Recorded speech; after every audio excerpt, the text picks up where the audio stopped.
Good afternoon, everyone. This is Quinny Clem with Quinny's Book Talk and Reviews, and I am your literary ambassador. And today I have a special guest on my channel. Please introduce yourself. Hi, my name is Dominique Lambright, and I am an author of 6 fiction books. Okay. What is your genre and what attracted you to that genre? So I consider myself a multi-genre writer. I don't like to stick in one box. So far, I've written poetry, and the poetry kind of ranges from uh, romance, erotica, a little bit of psychological thriller in a way, or like horror. Um, so it's a range, and then I have 2 books that are like a compilation of short stories, and those kind of range in the same areas as that. And then I have like a romance novel, an erotica novel, and one of them is an erotica slash mystery. So I am going to probably write in a lot of genres. I like to challenge myself. Yes, yes. What is your writing process like? So for me, I'm an outliner. It helps me a lot just because personally, I'm a very organized individual. So if it's not organized, if I can't see the outline, I'm going to be everywhere. So outlines really help me stay focused. And because I do have such a creative mind, I always have different book ideas. So if I'm not following that outline, I'll be like, oh, I got a new idea for a new book. So my process is trying to stick to my outlines, and outlines are there as guidance. They're not necessarily always gonna be the direction you go in exactly, but for me, for the most part, I like to try and stick to my outlines. And if I change something, it's usually not like a huge change from the outline. But yeah, that's my process. And then after, I kind of do my own self-editing, get others to read it, get feedback and things like that. Okay. Tell us about all your books and briefly describe each one. Okay. So this one was my first one that I did. It's a pocket poetry book. It's not that big, but it's a lot of positive poetry, enlightenment, things like that, kind of to help anybody who's going through any rough patches, or if they're feeling down on themselves. It's kind of uplifting. I've got a lot of feedback that it does help people in certain situations that they're going through to kind of bring their mood up. And it's called Positive Thinking, Mind, Body, Soul, and Heart. And then I have this book. It's thicker, but this one is a lot more poetry, and this is what ranges from the different genres that I was talking about earlier. It's called Life Emotions and a Little Eroticism. So there are a few erotic poems in here, and maybe like 2 erotic short stories. So mostly poetry, few short stories. And this one, um, the reason I did the cover so choppy is because it's kind of a little bit of everything. And I think you could find a lot of helpful things, funny stories, horror, all that good stuff, romance. And this was my second one I did before I learned about cover designers. And then I have Betrayed and Scorned. This one is my erotica slash mystery. So my mom actually read this one, and I was surprised. And she's not into erotica, but she said that she really liked it because she liked the storyline of it. It wasn't just straight sex. It actually was interesting. The main character is a lawyer, so you kind of get some of that aspect in there. My goal for it was to have a Law and Order effect. So originally, it's a bunch of short stories put together, but when I got done writing it, it actually kind of flowed better as a full book. So when like one chapter's over, it's kind of like you get that Law and Order break, and then you come back and you're in another part of the story, but it all ties in together. Mm-hmm. Then I have Anastasia. This is my young adult genre, as I classify it. This one's kind of funny because my sister, when I was in college, she read a short story And that's what it originally started from, a short story in one of my workshop courses. And we passed around these sheets of paper. We had 2 items on it. I got lunch lady and I think teenage daughter. So I created a short story about an abusive mom who was her lunch lady at her school, and basically her trying to find her dad. Years later, I turned it into a full novel because my sister back then, she's like, oh, you should write a full story. I didn't decide to, but then I did, so she was excited. But basically, it's just a young girl trying to figure out where she belongs because she's gone through all these things with her mother, and she didn't really have that much time with her dad when she was younger, so she's trying to find him and see where she fits in his life. And I think it's very entertaining, relatable, and I think a lot of young people, even adults, I've gotten feedback, said that they really like the story as far as like the parent standpoint in the book and things like that. So. Okay. And then I have Mind Fucked, Seduction of Mouth to Brain. And so this is a straight up erotica. It's a lot of short stories that are very tantalizing and erotic, and I've got good feedback from this as well.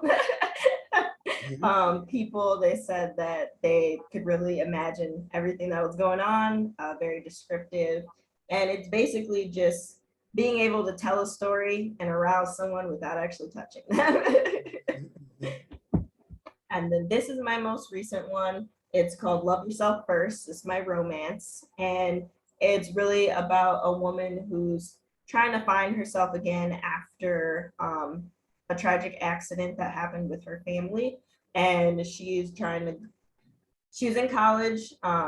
She's a dancer, and she was doing really great. Incident happened with her family. She ended back up in her hometown, and she's really just trying to figure out where she fits in again, trying to find her love for dance again and things like that. So it's a nice romance. Of course, there's some sexuality in it, but mostly a nice romance.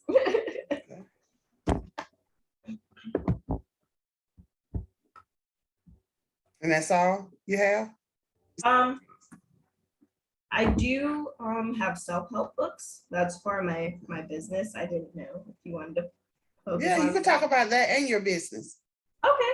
Well, I'm an editor. I have a business called DML Editing and Writing, and I have also 6 self-help books for improving your writing.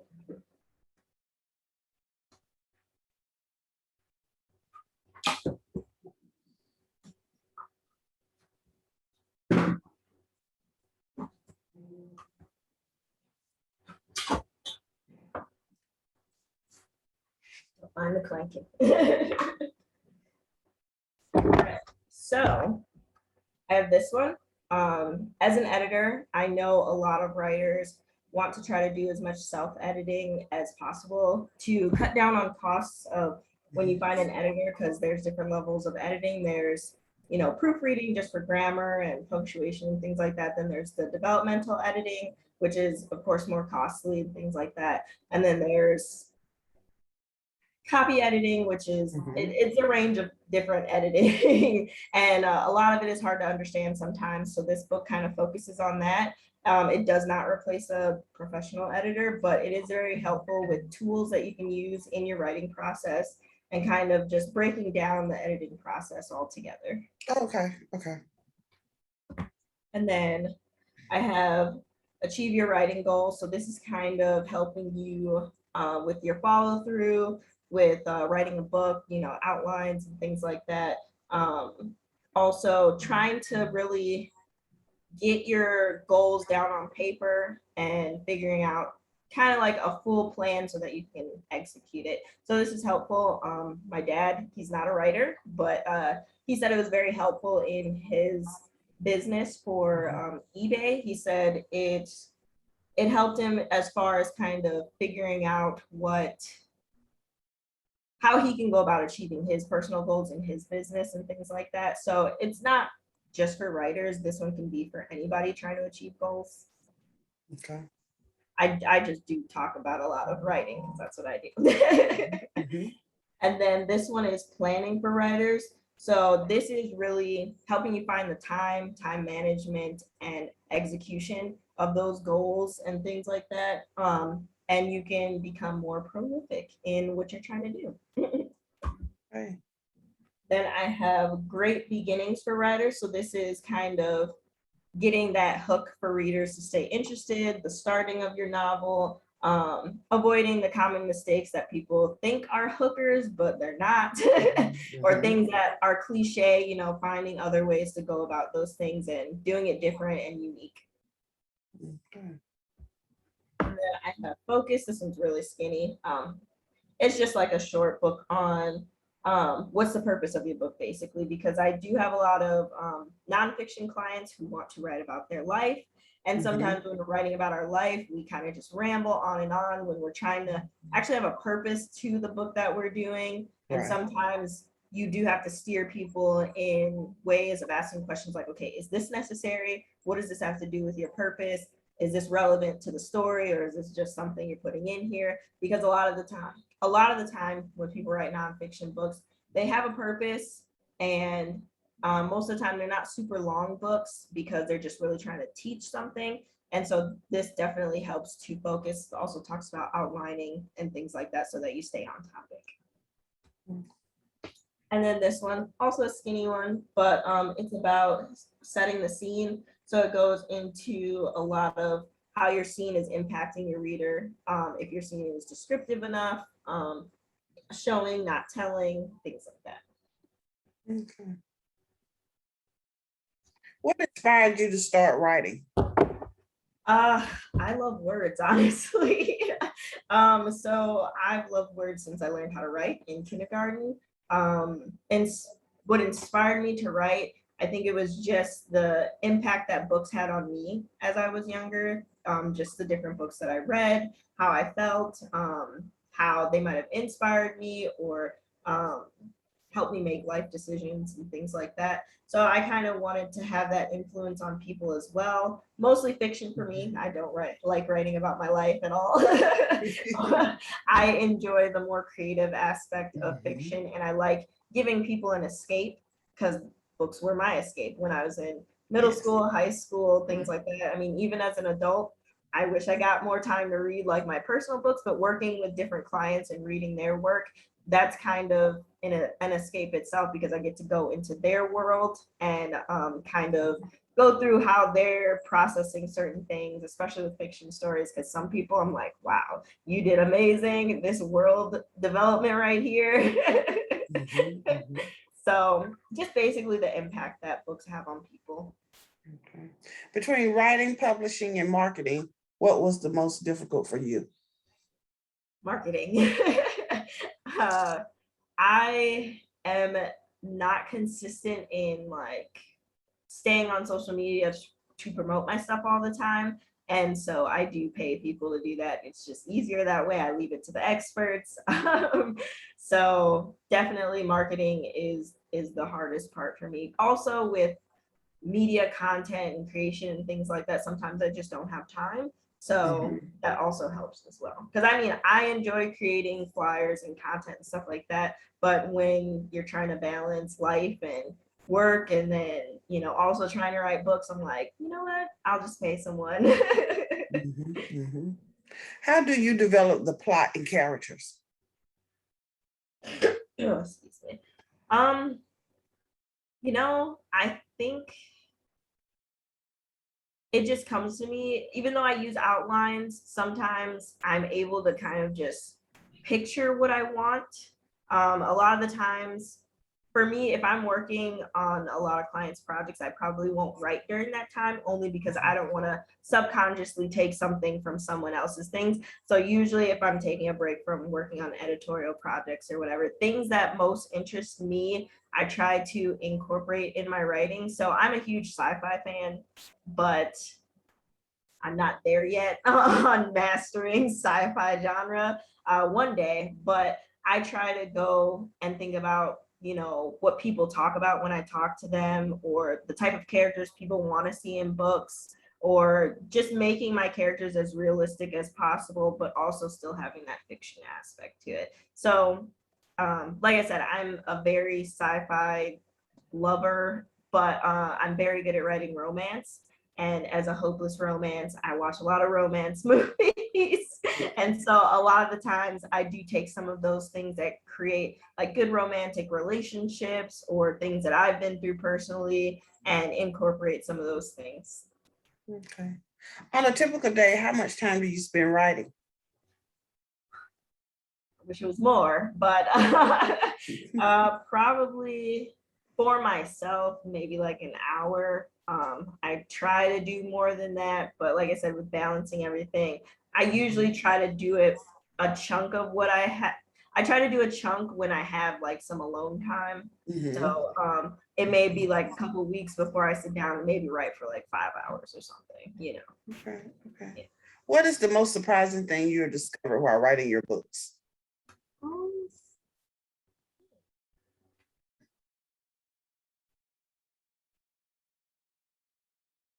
It's a hard one.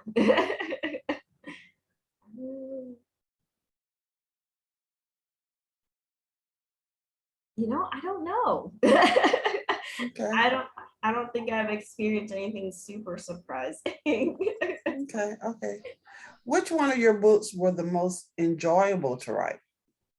um, I'd have to say Betrayed and Scorned. That was very, so I wrote it from a male point of view. So it was a challenge to myself. And I also enjoyed the aspect of creating lawyer cases and creating just, I guess, the male point of view. I asked a lot of my guy friends in certain situations, what would they do? Or Mhm. like, how would they think about this? And the fact that I executed it pretty well is a great achievement. Yes, yes, yes, yes. What is your role in the literary industry? Editor, author, content writer. Okay. What are you currently working on right now? So I am working on a psychological thriller. It's called Confessions of a Psychopath. Okay. I told you multi-genre, right? It's exciting so far. There's a lot of gruesome things. Mhm. I also like horror a lot, but I like messing with the mind as well. So it'll be interesting. My mother's been waiting for this. Okay. Where can readers find you and your books? Amazon or my personal website, DominiqueLambright.com. Okay. Is there anything else you would like to add before we close?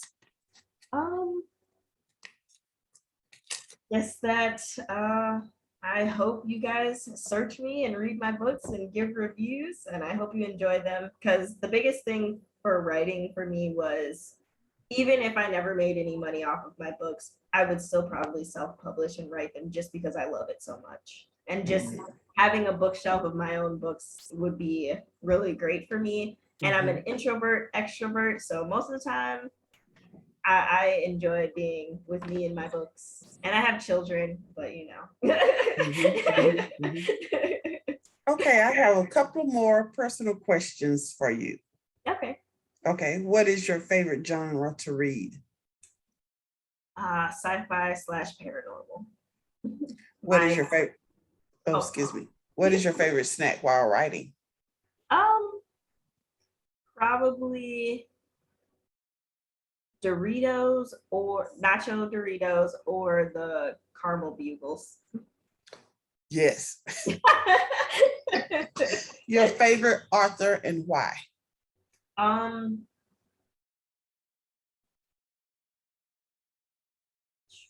to think. Okay, so Ellen Hopkins, she's one of my top favorites. She writes poetry / prose, and I don't know if you've heard of any of her books. Impulse, Fallout, Glass, Burned. They're very psychological in themselves. They're always talking about like hard issues like drugs or actually I think most of it's drugs, or just like the way certain relationships affect people in their life. And she's always intertwining at least 3 stories in one. And Oh, they're pretty hefty. They're like this thick. So it's like poetry form and then some prose in there, but it's like it'll be 3 characters who live 3 different lives, but something connects them all into meeting at some point, and it's amazing. what's your favorite color? Blue, my hair. Oh, okay. I just noticed that. Pretty. And do you listen to audiobooks? Yes, I do, but I only listen to self-help audiobooks, not like full-fledged like fiction novels or anything like that. I rather read those. Thank you. Audiobooks for me, because I'm like more of a visual person when it comes to words and stuff, I take it in better if I can actually read it myself. Audiobooks, if it's like a self-help, I'm just kind of taking the key points, and so those are helpful in those aspects. Okay. Well, thank you for coming in today. I really appreciate it. Yeah, no problem. I appreciate you taking the time. All right. This is Queenie Clem with Queenie's Book Talk and Reviews. Happy reading. Bye, y'all.